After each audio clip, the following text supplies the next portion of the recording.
First of all, congratulations to you, Shruti Sharma ma'am, from the bottom of my heart for your success. जैसा कि हम सभी जानते हैं कि यूपीएससी सिविल सेवा 2021 का रिजल्ट 30 मई 2022 को आया, जिसमें जो 3 टॉप कैंडिडेट्स हैं वो गर्ल्स हैं, लेकिन जो टॉप 1 में आने वाली कैंडिडेट है, जो ऑल इंडिया रैंक 1 हासिल करने वाली कैंडिडेट है, उनका नाम है श्रुति शर्मा। इन्होंने अपनी स्कूलिंग 5th तक इन्होंने अपनी स्कूलिंग कैम्ब्रिज प्राइमरी स्कूल से की है। उसके बाद इन्होंने अपनी 12th तक की पढ़ाई सरदार पटेल कॉलेज से की है। साथ ही साथ इन्होंने अपनी ग्रेजुएशन संत स्टीफन से कंप्लीट की है। उसके बाद इन्होंने हिस्ट्री से एमए करने के लिए जेएनयू में दाखिला भी लिया।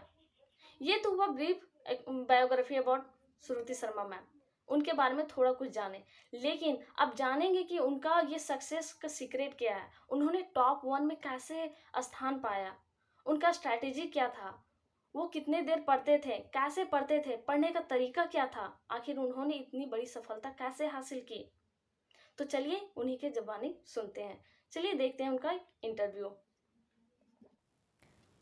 एक न्यूज़ रिपोर्टर है जिन्होंने श्रुति शर्मा मैम से पूछा, यानी कि उनको बोला, श्रुति जी, यूपीएससी में सफल होना अपने आप में ही बड़ी बात होती है।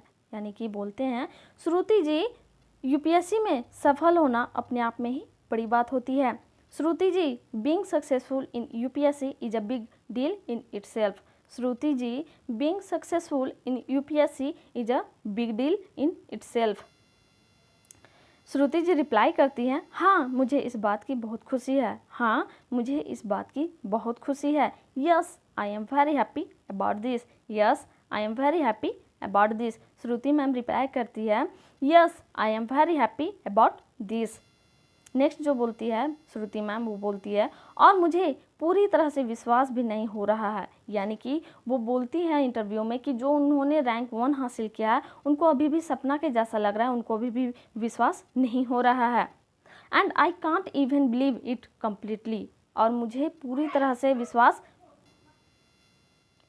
भी नहीं हो रहा है। And I can't even believe it completely, and I can't even believe it completely.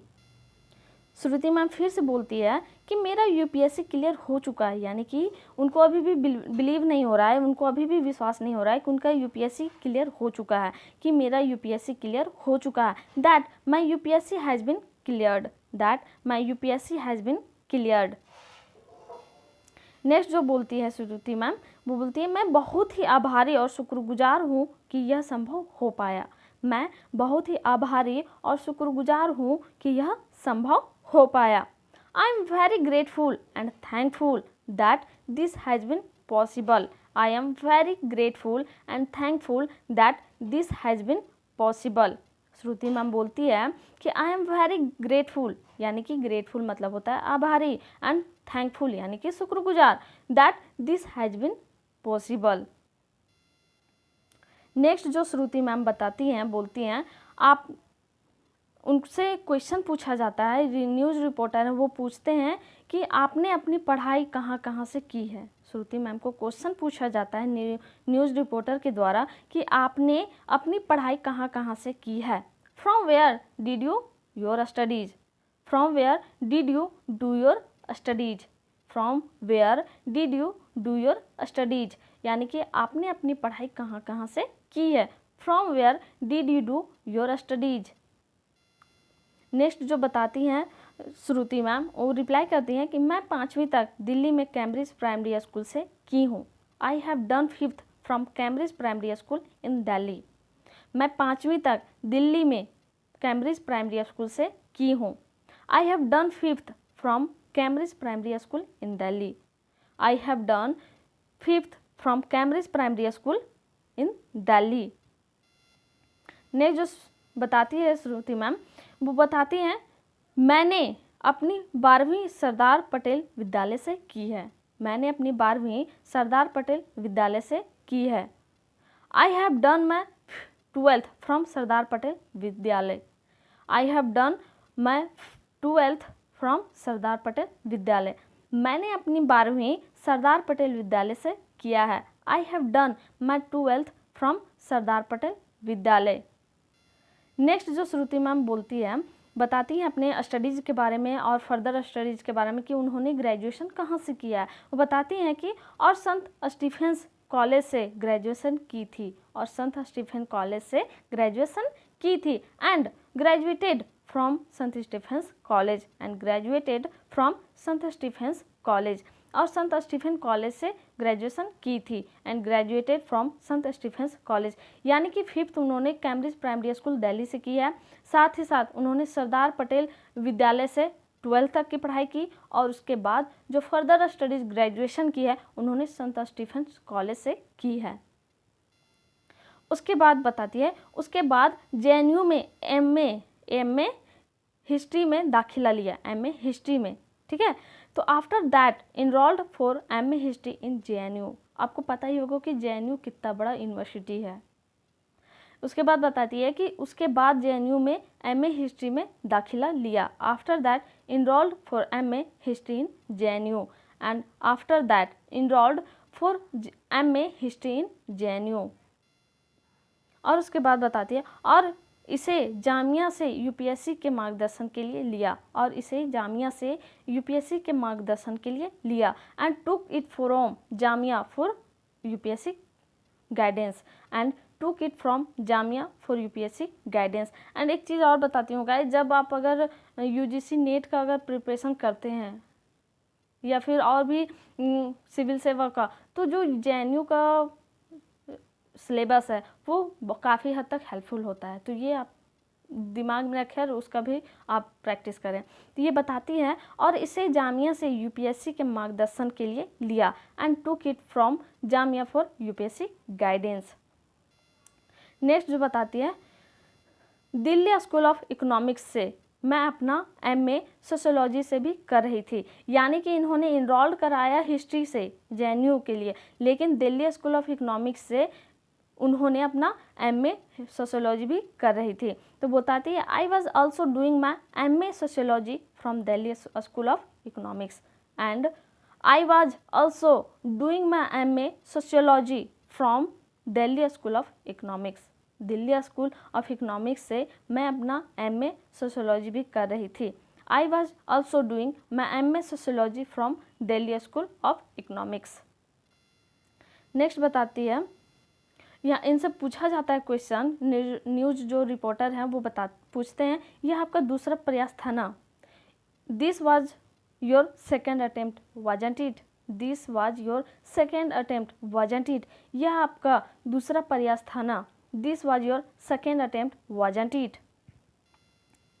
ये बताती है श्रुति शर्मा मैम, हाँ यह मेरा दूसरा प्रयास था। Yes this was my second attempt.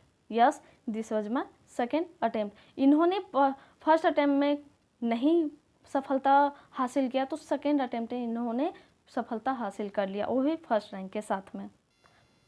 Next जो बताती है, इनसे क्वेश्चन फिर पूछा जाता है न्यूज़ रिपोर्टर के द्वारा, पूछते हैं पहले प्रयास में क्या कमी रह गई थी, यानी कि फर्स्ट जो अटेम्प्ट था उसमें क्या कमी रह गई थी, क्या मिस्टेक्स हुआ।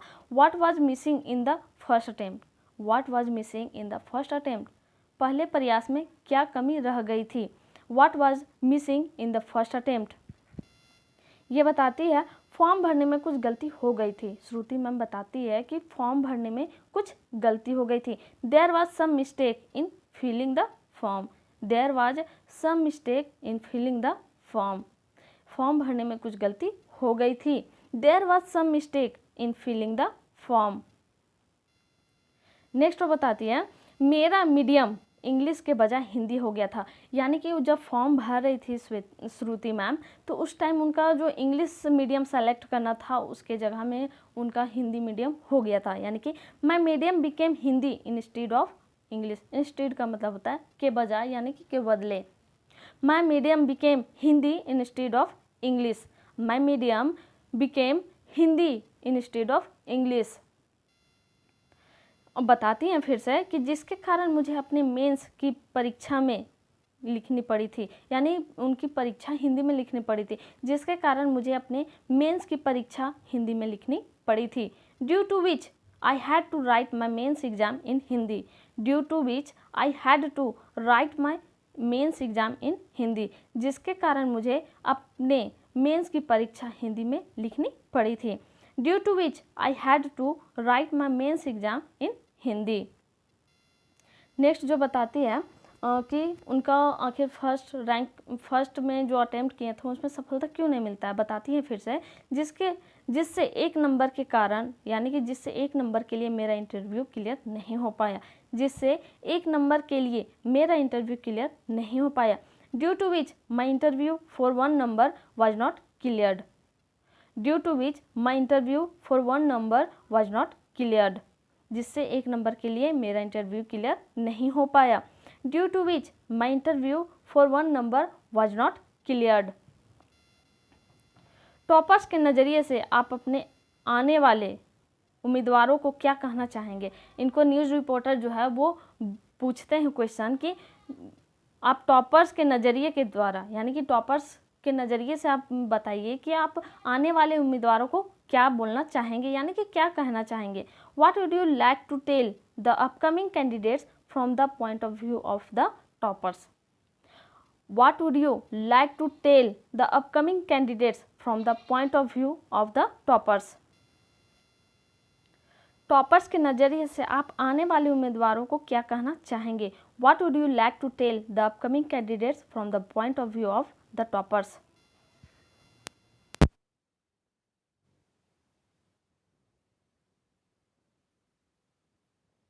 घंटे या रणनीति कितना महत्वपूर्ण है। How important is the hour of strategy. घंटे या रणनीति कितना महत्वपूर्ण है।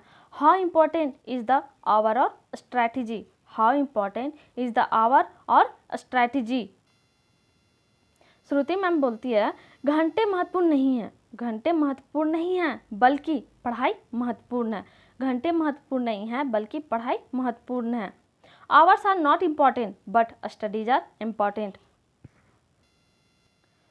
Hours are not important but studies are important. Hours are not important but studies are important.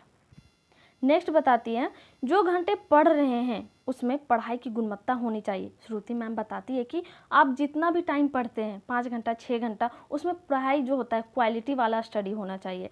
बोलती है there should be quality of studies in the hours you are studying. There should be quality of studies in the hours you are studying. जो घंटे आप पढ़ रहे हैं, यानी कि जो घंटे पढ़ रहे हैं उसमें पढ़ाई की गुणवत्ता होनी चाहिए। There should be quality of studies in the hours of you are studying. There should be quality of studies in the hours you are studying. Next बताती हैं अपने लिए रणनीति बनाकर खुद से पढ़ाई करनी चाहिए। अपने लिए रणनीति यानी कि स्ट्रैटेजी बनाकर खुद से पढ़ाई करना चाहिए। You should study by your self by making a strategy for your self. You should study by your self by making a strategy for your self. अपने लिए रणनीति बनाकर खुद से पढ़ाई करनी चाहिए। You should study by your self by making a strategy for your self. इनसे दोबारा क्वेश्चन पूछा जाता है, बोला जाता है कि किताबों के अलावा आपने किन चीज़ों का सहारा लिया, यानी कि इनका पढ़ने का जो सीक्रेट था वो क्या था, किन किन चीज़ों से इन्होंने पढ़ा। तो पूछा जाता है किताबों के अलावा आपने किन चीज़ों का सहारा लिया। What other things did you take help beside books. What other things did you take help of beside books. ये बताती है मेरी अपनी खुद की नोट्स, आंसर राइटिंग और अखबार ने मेरा मदद किया। मेरी खुद की नोट्स, आंसर राइटिंग और अखबार ने मेरा मदद किया। My own notes, answer writing and newspaper helped मी। इन्होंने बताया अपने पढ़ाई के बारे में कि इनका जो पढ़ाई था उनका किस किस चीज़ से इन्होंने किया। पहली बात कि इन्होंने अपना खुद का नोट्स बनाया, ये बहुत ही अच्छी चीज़ है। यानी कि हम जो भी कैंडिडेट्स होते हैं, जो भी हम किसी चीज़ का प्रिपरेशन करते हैं या फिर सेल्फ स्टडी करते हैं तो उसका एक नोट्स बनाना चाहिए। उसके बाद आंसर राइटिंग, यानी कि जो भी हम आंसर जानते हैं, जो भी हम लोग को मतलब प्रैक्टिस होना चाहिए जो भी लिखते हैं, ठीक है, लिखने का प्रैक्टिस होना चाहिए। चाहे आप अभी भी कॉलेज में हो या फिर अभी प्रैक्टिस कर रहे हो या फिर आप एग्ज़ाम्स की प्रिपरेशन कर रहे हो, वो होना चाहिए। और अखबार यानी कि न्यूज़पेपर आपको पढ़ना ही चाहिए डेली, चाहे आप हिंदी में पढ़ें या इंग्लिश में पढ़ें या फिर आपका जो भी रीजनल लैंग्वेज है उसमें आप अगर कंफर्टेबल हैं तो उसमें पढ़िए, लेकिन पढ़िए ज़रूर। तो ये बताती हैं कि मेरी अपनी खुद की नोट्स, आंसर राइटिंग और अखबार ने मेरा मदद किया। My own notes, answer writing and newspaper helped me. I pray to God for all you guys कि जो भी आपका एम है, जो भी आपका गोल है, जो भी आप अपने लाइफ में अचीव करना चाहते हैं, वो आप जल्द से जल्द अचीव करें और अपने लाइफ में सक्सेसफुल हों। आप भी बहुत कोई लोग होंगे जो मेरे वीडियो को देख रहे हैं, वो चाहते होंगे कि आप भी आईएएस बने, आईपीएस बने, कुछ भी जो भी आपको बनने का इच्छा होगा वो आप बने और टॉप में आए। तो मैं प्रे करती हूँ कि आप भी टॉप में आए श्रुति शर्मा मैम की तरह, और जो भी उनका स्ट्रैटेजी था वो भी आप भी फॉलो करें और आप भी एक दिन सक्सेसफुल हो। ठीक है, so thanks for watching my video. Thank you.